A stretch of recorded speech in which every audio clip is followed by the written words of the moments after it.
Seigneur, parle-nous encore à chacun d'entre nous ce matin. Nous avons besoin de toi.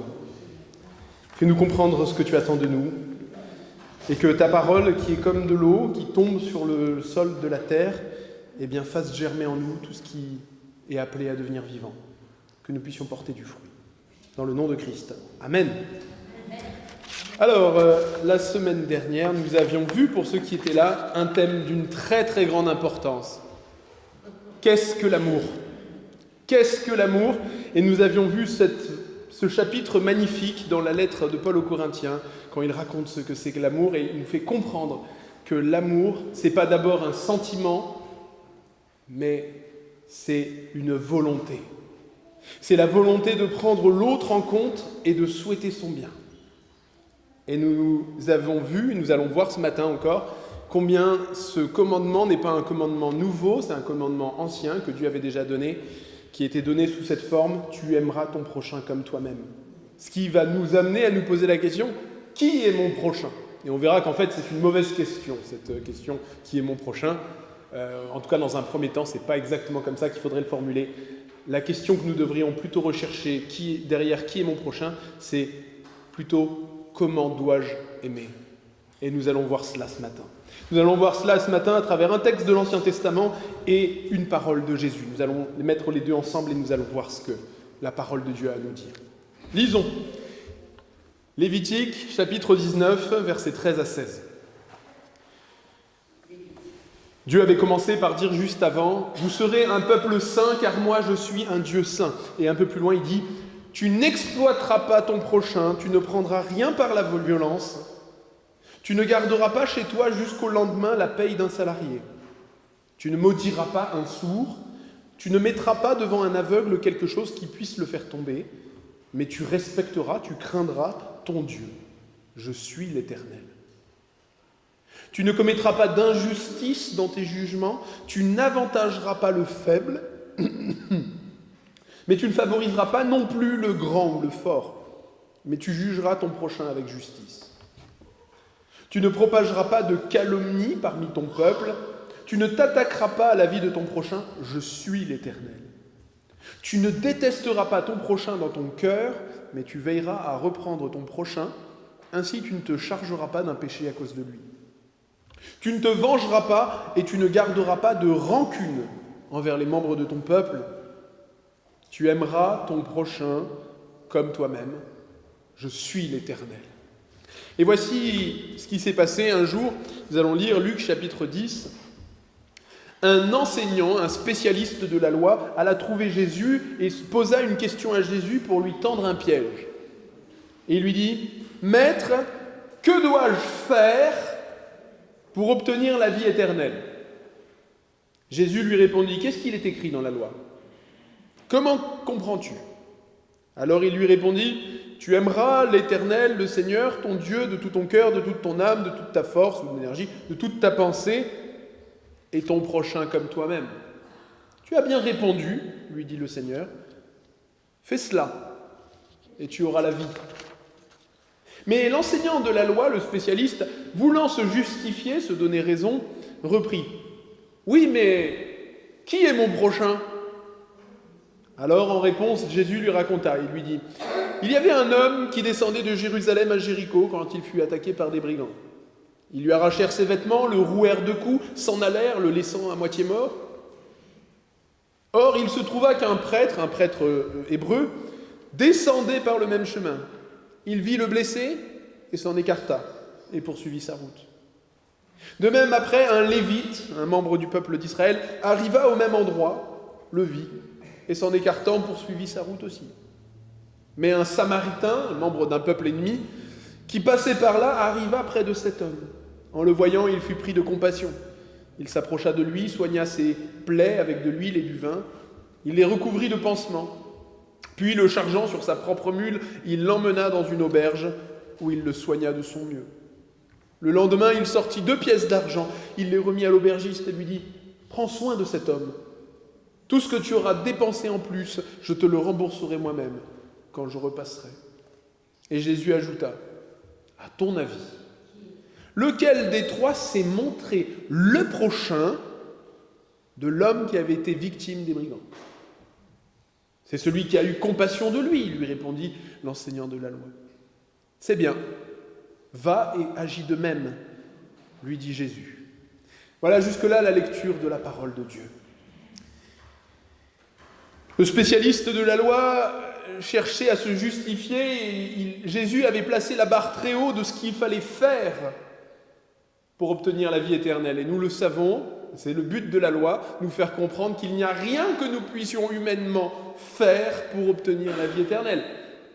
Si quelqu'un arrive à aimer Dieu de tout son cœur et son prochain, oui, il est sans péché, il n'a pas besoin de Jésus pour la vie éternelle. Et Jésus avait placé du coup pour cet homme la barre très très haut. Alors il a trouvé un stratagème pour se justifier.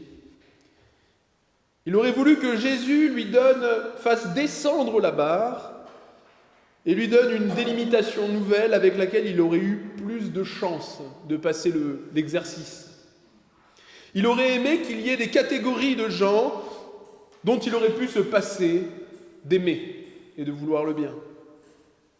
Mais le Seigneur, dans sa réponse, ne répond d'ailleurs pas directement à sa question, mais il répond à la vision du monde qui est derrière la question. Et il rappelle par son histoire, par sa parabole, ce commandement que Dieu avait donné au peuple d'Israël. Vous serez saints car je suis saint, tu aimeras ton prochain comme toi-même car je suis l'Éternel. Autrement dit, Dieu est un Dieu d'amour et ceux qui l'aiment, ceux qui sont ses fidèles, ceux qui le connaissent doivent refléter cet amour. Et on se rappelle que cette vocation que Dieu avait donnée au peuple d'Israël n'était pas nouvelle, puisque c'était la même vocation que Dieu avait donnée à Adam et Ève. Vous serez mon image, vous me représenterez dans le monde physique que j'ai créé, vous aimerez.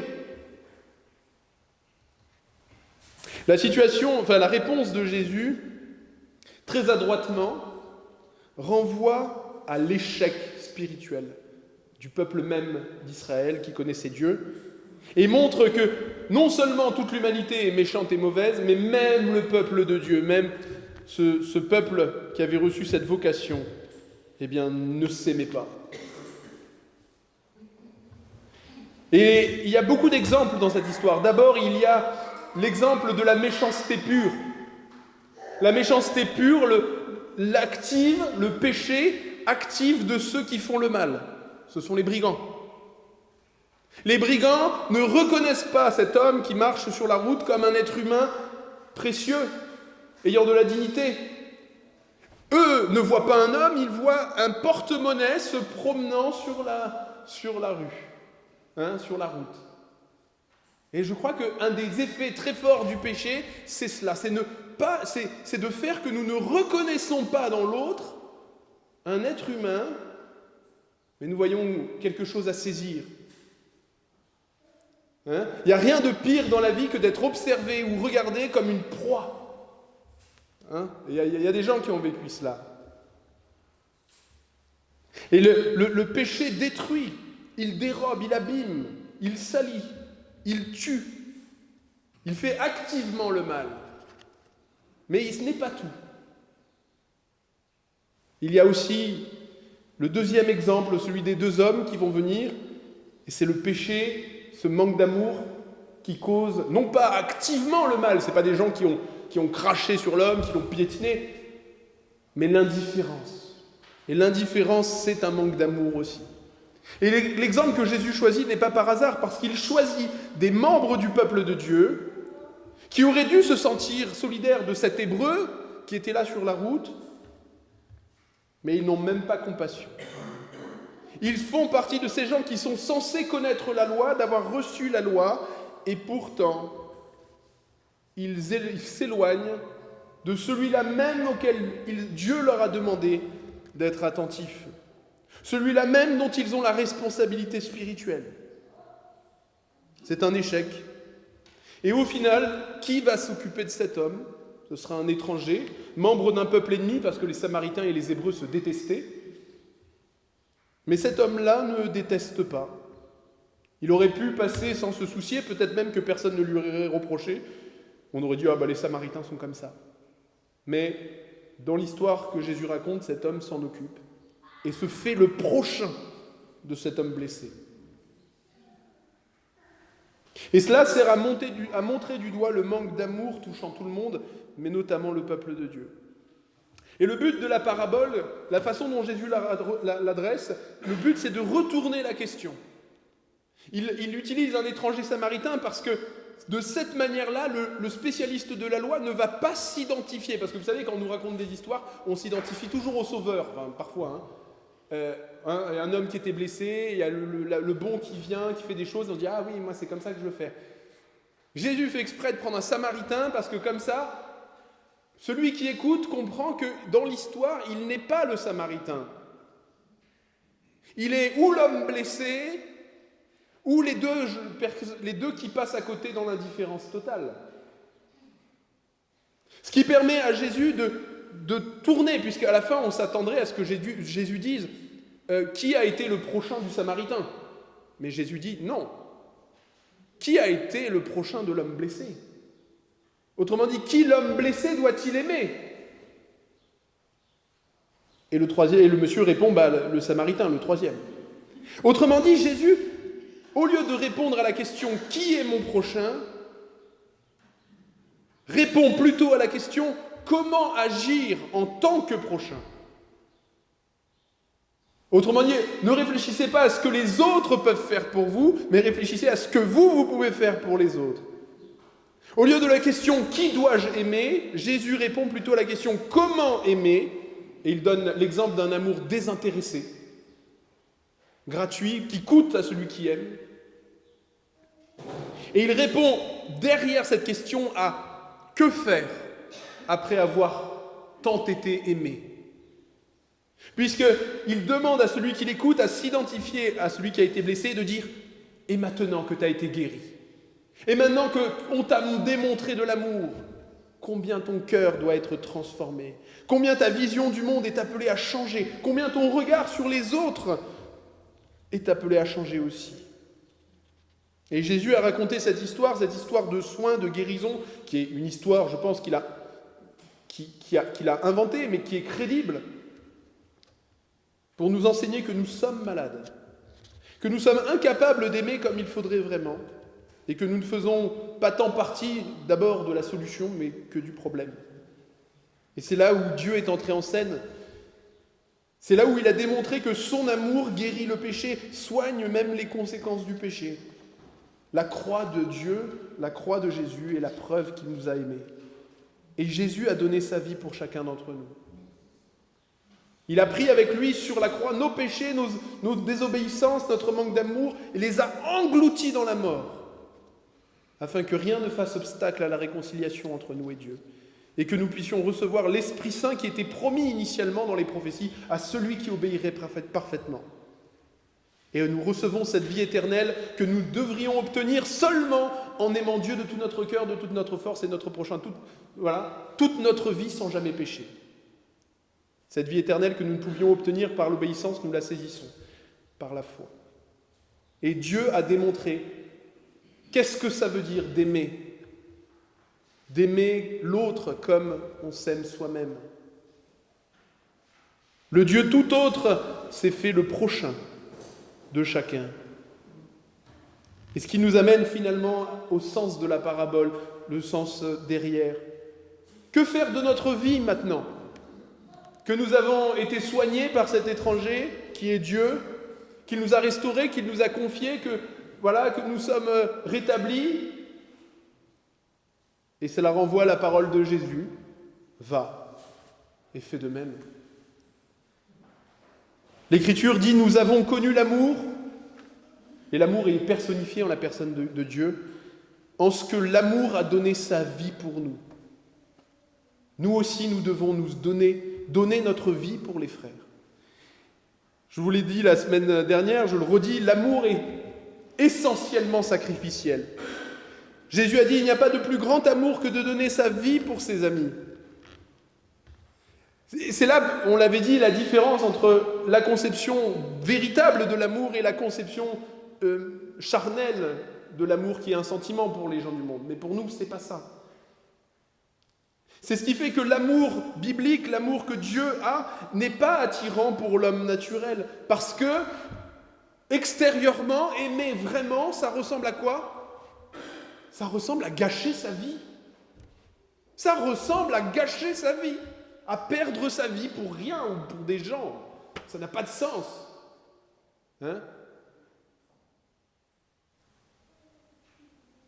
Ça ressemble à changer des couches, à faire des repas, à cuisiner pour les autres, à balayer sa maison, à faire son travail comme ça, sans personne qui nous applaudisse toutes les 5 minutes pour dire à quel point on est merveilleux. C'est dans l'intimité totale entre nous et Dieu, parce que nos motivations, du coup, ne sont plus égoïstes, mais tournées vers le service. L'amour véritable prend cette forme d'abnégation, de videment de soi-même, où on donne sa vie pour les autres. On renonce, pas totalement, mais à la priorité que prenait avant, en tout cas, aux richesses, au plaisir, au succès. Et on décide de faire passer les autres, en tout cas des autres, avant. C'est pourquoi Jésus a parlé de la conversion comme le fait de perdre sa vie. Celui qui voudra sauver sa vie, c'est-à-dire ne pas gâcher selon le monde sa vie, la perdra. Mais celui qui la perdra à cause de moi, la gardera ou la retrouvera. C'est pourquoi il est important que par la foi, nous recevions l'Esprit Saint, parce qu'une des conséquences visibles de l'Esprit Saint dans notre vie, c'est cette transformation, où d'abord nous prenons conscience de notre manque d'amour, et où ensuite le Saint-Esprit déverse l'amour de Dieu dans nos cœurs. Où comprenant quelle est la grandeur, la latitude, la largeur de l'amour de Dieu pour chacun d'entre nous, ou pour moi-même, vis-à-vis de moi-même déjà, eh bien, ça me met à changer mon regard sur ce que Dieu m'a donné. C'est pourquoi l'Écriture dit « L'amour de Dieu est répandu dans nos cœurs par le Saint-Esprit qui nous a été donné. Aimons-nous les uns les autres, bien-aimés, car l'amour est de Dieu, et celui qui est né de nouveau, qui est né de Dieu, aime et il connaît Dieu. » Et c'est pourquoi l'Écriture dit encore, à propos de l'action, de l'œuvre de l'Esprit de Dieu en nous, le fruit de l'Esprit, c'est l'amour, la joie, la paix, la tempérance, la patience, la bonté, la bienveillance, la douceur, la fidélité, toutes ces choses qui en fait sont des caractéristiques de l'amour. Ce qui veut dire que quand l'Esprit Saint s'empare de nous, quand nous avons eu un cœur qui a été touché par la grâce, alors l'amour véritable augmente.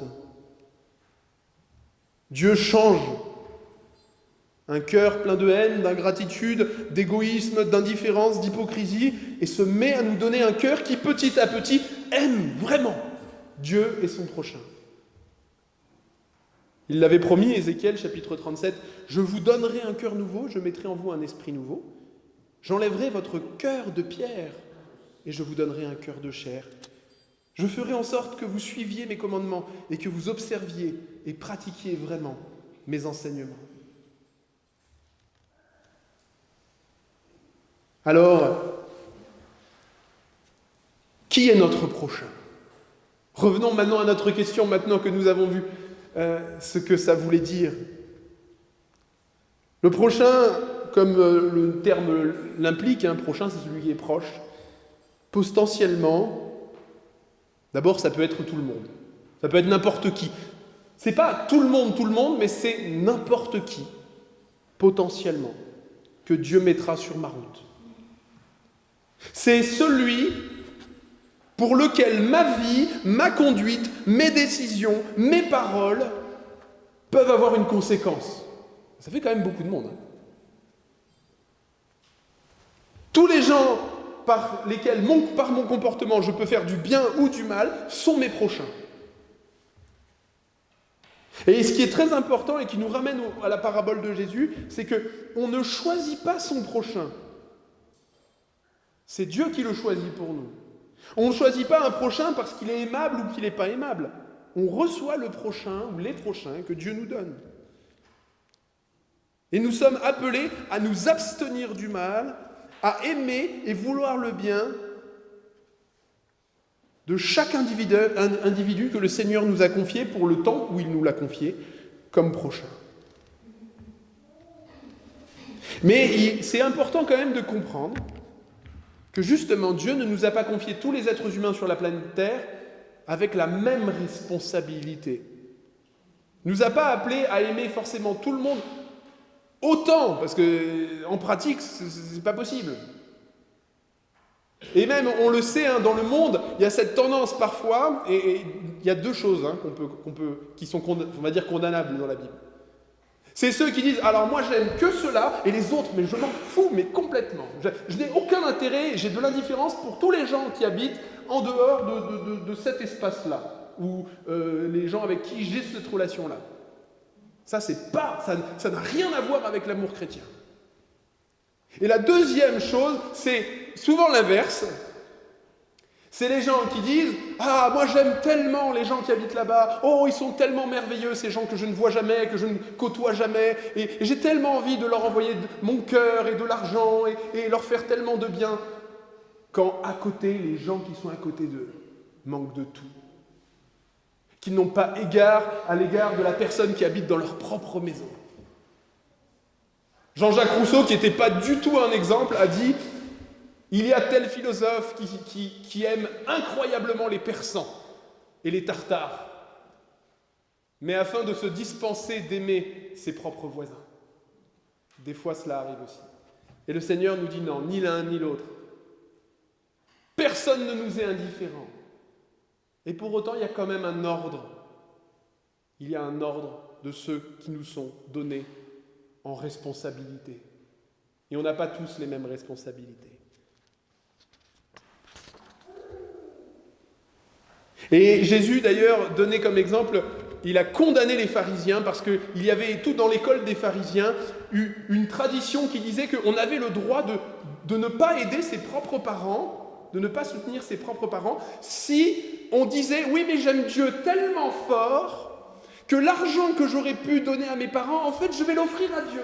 Et donc, je ne peux pas aider mes parents. » Si un homme dit à son père ou sa mère, Marc 7, « Ah, ce dont j'aurais pu t'assister est une offrande à Dieu. » Alors, il est dispensé d'aider son père ou sa mère. C'était ce qu'enseignaient les faux enseignants de la nation d'Israël.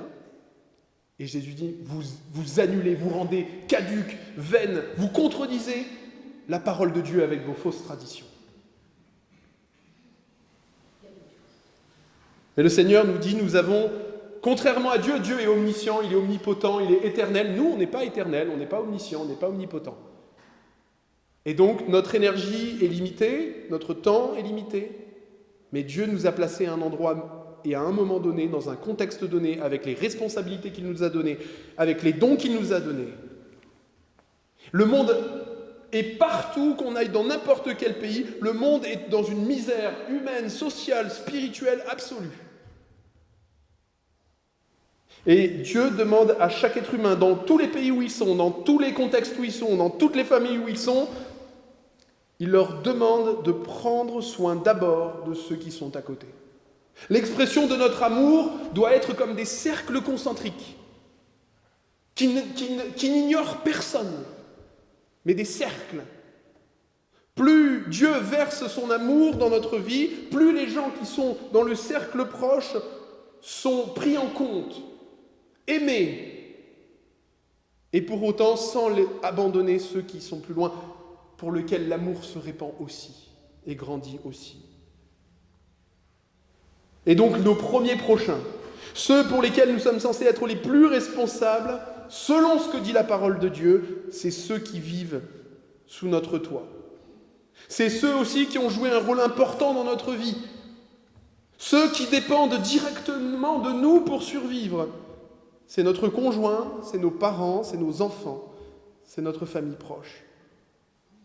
C'est la première chose que Dieu attend de nous, qu'on prenne soin des gens de notre foyer et de notre famille proche. 1 Timothée chapitre 5, l'apôtre Paul dit « Si quelqu'un n'a pas soin des siens et en particulier des membres de sa propre famille, il a renié la foi et il est pire qu'un non-croyant. » Pire qu'un non-croyant. Oui, parce que beaucoup de non-croyants prennent très bien soin de leur famille. Et si, il dit même, 1 Timothée chapitre 3, si quelqu'un ne sait pas s'occuper de sa propre famille, comment est-ce qu'il pourrait s'occuper et prendre soin de l'Église de Dieu ? Une des premières causes du désordre, de la souffrance, des traumatismes, des gens qui sont dans une misère psychologique ou sociale ou sentimentale, c'est parce qu'ils ont grandi dans des familles où il n'y avait pas d'amour. Il faut toute une vie pour guérir de ça. Et Dieu n'a pas besoin d'avoir des chrétiens qui donnent de leur amour à toute la terre, mais qui laissent leurs femmes et leurs foyers, leurs enfants dans la misère. Il ne demande pas cela, au contraire. Et nous avons tous reçu une famille selon la chair, et si nous ne prenons pas soin des nôtres, qui le fera pour nous ? Et Dieu nous appelle à donner notre vie pour ce genre de prochain. Oui, à gâcher notre vie en changeant des couches, en consacrant du temps, en passant du temps au téléphone pour appeler nos parents et prendre leurs nouvelles dans les vieux jours. À faire cela, tout ça, dans l'ignorance totale du monde qui ne sait pas à quel point on aime les gens qui sont avec nous. C'est là les vraies bonnes œuvres de Dieu préparées d'avance. Et Dieu ne nous demande rien de moins que cela, mais il nous demande quand même encore plus. Il nous dit dans sa parole que, presque à la même importance, on a les frères et les sœurs dans la foi. Parce que Dieu, son projet, c'était de faire une humanité où les gens s'aiment. Et ils s'aiment réciproquement et ils prennent soin les uns des autres. Et le péché, le monde a gâché ce projet que Dieu avait. En regardant l'humanité, on ne voit plus en quoi l'homme a été créé à l'image de Dieu, ou pour être l'image de Dieu. On ne voit pas ça, on voit des guerres, on voit des meurtres, des viols, on ne voit pas du tout une humanité qui ressemble et qui cherche au moins à ressembler à Dieu. Sauf dans une église où Dieu déverse son Saint-Esprit et où il y a des chrétiens qui croient vraiment. Alors, l'image de Dieu, imparfaitement, mais quand même, est restaurée. Des gens qui ne font même pas partie physiquement de la même famille se mettent à s'aimer les uns les autres et à prendre soin les uns des autres, comme Dieu le voulait déjà au départ. C'est pourquoi le Seigneur a dit « Aimez-vous les uns les autres comme je vous aimais, et c'est à cela que tous reconnaîtront que vous êtes mes disciples, si vous avez de l'amour les uns pour les autres. » C'était le programme. C'était le programme au début de la création, c'est le programme dans la nouvelle création que Dieu est en train d'établir sur terre, et ça sera le programme dans la vie éternelle, quand Dieu restaurera toutes choses, que Jésus sera revenu. Nous tissons, frères et sœurs, déjà maintenant des liens d'amitié, d'amour qui sont éternels. On continuera à s'aimer quand le Seigneur reviendra. Il y aura moins de sacrifices parce qu'il n'y aura plus de souffrance, mais on s'aimera toujours. Et on s'aimera d'autant mieux, encore plus sincèrement, encore plus réciproquement, de façon encore plus désintéressée. Mais déjà maintenant, nous sommes appelés à le vivre. Nous sommes les uns pour les autres des prochains par excellence. L'Église est la communauté où le Saint-Esprit se déverse et où nous devons nous guérir mutuellement par l'amour de Dieu versé dans nos cœurs et guérir notamment ceux qui n'ont pas reçu d'amour au commencement, qui sont comme les Samaritains, comme l'homme blessé. Tertullien, qui était un chrétien qui vivait il y a 200 ans après Jésus, qui vivait dans l'actuelle Libye ou en Tunisie, rapporte qu'à son époque, les païens, les gens qui ne connaissaient pas Dieu, disaient « Les chrétiens sont bizarres, mais regardez comme ils s'aiment. » C'est ce que nous sommes appelés à vivre. Non pas pour que les gens de l'extérieur nous applaudissent, bien sûr, mais que nous aimons tellement que même les gens de l'extérieur le remarquent. Et Jésus est très clair sur le fait qu'on ne peut pas être chrétien et être indifférent aux chrétiens, notamment aux chrétiens que Dieu a mis dans une église locale. Parce que c'est le peuple que Dieu nous appelle, c'est la famille spirituelle de Dieu. Dieu est notre Père, il nous a donné des frères et sœurs, et on peut penser aux frères et sœurs qui sont loin dans d'autres pays, mais c'est ceux qu'il nous a confiés en responsabilité. Jésus a dit « J'ai eu faim, vous m'avez donné à manger, j'ai eu soif, vous m'avez donné à boire, j'étais étranger, vous m'avez accueilli, j'étais nu, vous m'avez habillé, j'étais malade et vous m'avez rendu visite, j'étais en prison, vous êtes venus me voir. Toutes les fois que vous avez fait cela à l'un de ces plus petits de mes frères, et il parle des frères et sœurs dans la foi, c'est à moi que vous l'avez fait. » Jésus ne dit pas qu'il ne faut pas donner à manger à ceux qui n'ont pas la foi et qui sont dehors, ou qu'il ne faut pas visiter les pédophiles qui sont en prison, ou qu'il ne faut pas prendre soin des gens de l'extérieur, mais il dit, Jésus s'identifie à ceux qui croient, Et il dit, un chrétien prend soin des autres chrétiens. Et vous savez, à l'époque romaine, quand on était en prison, c'est pas comme aujourd'hui où il y a des massages, les conditions sont difficiles, faut pas se cacher, mais elles sont quand même beaucoup moins difficiles à notre époque qu'à l'époque romaine. À l'époque romaine, s'il n'y avait pas quelqu'un de la famille ou un ami qui venait pour donner à manger à celui qui était en prison, il mourrait de faim. Les gardes s'en fichaient totalement, ça n'était pas leur travail. Leur travail, c'était d'empêcher qu'il s'enfuit, c'était pas de le nourrir. Et donc, pour attraper un chrétien, qu'est-ce qu'il fallait faire ? Eh bien, il fallait regarder ceux qui venaient nourrir un chrétien. Ce qui demandait aux chrétiens d'être prêts à perdre leur vie pour simplement habiller, nourrir, prier, apporter un soin à un chrétien qui était malade. Jésus nous dit, si nous croyons vraiment, nous vivrons cela. Nous sommes prêts à perdre notre vie pour des frères et des sœurs. Mais des fois, le cercle s'étend encore plus, et nous sommes appelés à perdre notre vie, même pour des gens qui ne sont pas dans la foi. Quel plus bel exemple que celui des missionnaires. D'un point de vue du monde, c'était des gens qui avaient gâché leur vie, même qui avaient gâché leur famille, parce qu'ils partaient avec leur famille, parfois, au fin fond de l'Afrique, au fin fond de l'Amazonie, sans aucune reconnaissance, sans aucune compréhension. Et vous savez quelle était leur durée de vie au XIXe siècle ? C'était 2 ans. Au bout de 2 ans, en moyenne, ils mouraient de dysenterie, de malaria, de choléra. Il n'y avait pas tous ces vaccins. 2 ans. Le temps d'apporter la nouvelle à quelques personnes d'un peuple qui ne le connaissait pas, ou qui ne les connaissait pas. Alors, pour conclure, évidemment, les prochains, c'est, à l'image du Samaritain, c'est ceux que Dieu met sur notre route, à la fois dans l'image du Samaritain comme dans celui qui est l'homme blessé. Ils sont prochains l'un de l'autre. Nous sommes appelés à répondre aux situations d'urgence où ceux qui auraient dû être là n'ont pas été là.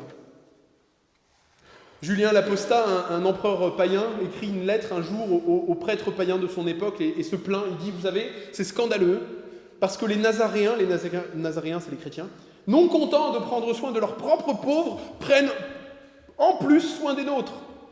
Et vous n'avez pas bougé. Vous n'avez rien proposé à nos propres pauvres. Et le chrétien, il est temps, comme une piscine à débordement, comme quand on verse du champagne et ça déborde sur tous les verres, eh bien, le chrétien déverse son amour aussi, à l'extérieur en plus de l'Église, sur son voisin, sur son collègue de travail, sur ses clients, sur ses compatriotes, sur les gens que le Seigneur met sur sa route. Et même, il faut le dire, j'ai mis en garde contre les gens qui aimaient les gens très très loin et qui n'aimaient pas ceux qui étaient proches. Nous devons aussi prendre soin, quand nous le pouvons, des gens lointains que nous n'avons pas rencontrés. On doit, je crois, en tant que chrétien, quand on le sait, quand on le peut, faire attention aux choses qu'on achète, dans la mesure du raisonnable. Faire attention aux produits qui proviennent de l'esclavage, penser aux humains les plus oubliés, les moins considérés, les plus dénigrés, les moins aimés. On peut pas en penser à tous ceux que le monde ignore, rejette, haït dans toutes ses formes. Et c'est finalement l'œuvre de l'Esprit de transformer notre intelligence et de faire que nous, hommes blessés, nous nous mettions à penser et voir le monde comme Dieu le voit. C'est ce qu'écrit l'apôtre Paul en Romains chapitre 12, et je vais conclure sur cette parole. Ne vous conformez pas au monde actuel, mais soyez transformés par le renouvellement de l'intelligence, afin de discerner quelle est la volonté de Dieu, ce qui est bon, agréable et parfait. Que votre amour soit sans hypocrisie, ayez le mal en horreur, attachez-vous à ce qui est bien. Par amour fraternel, soyez pleins d'amour et d'affection les uns pour les autres. Bénissez même ceux qui vous persécutent, bénissez, ne maudissez pas. Réjouissez-vous avec ceux qui se réjouissent, pleurez avec ceux qui pleurent. Vivez en accord les uns avec les autres. N'aspirez pas à tout ce qui est élevé, mais laissez-vous plutôt attirer par ce qui est humble. Et ne vous prenez pas pour des sages. Ne rendez à personne le mal pour le mal, recherchez ce qui est bien devant tous les hommes. Et si cela est possible, dans la mesure où cela dépend de vous, soyez en paix avec tous les hommes. Alors, frères et sœurs, faisons de même.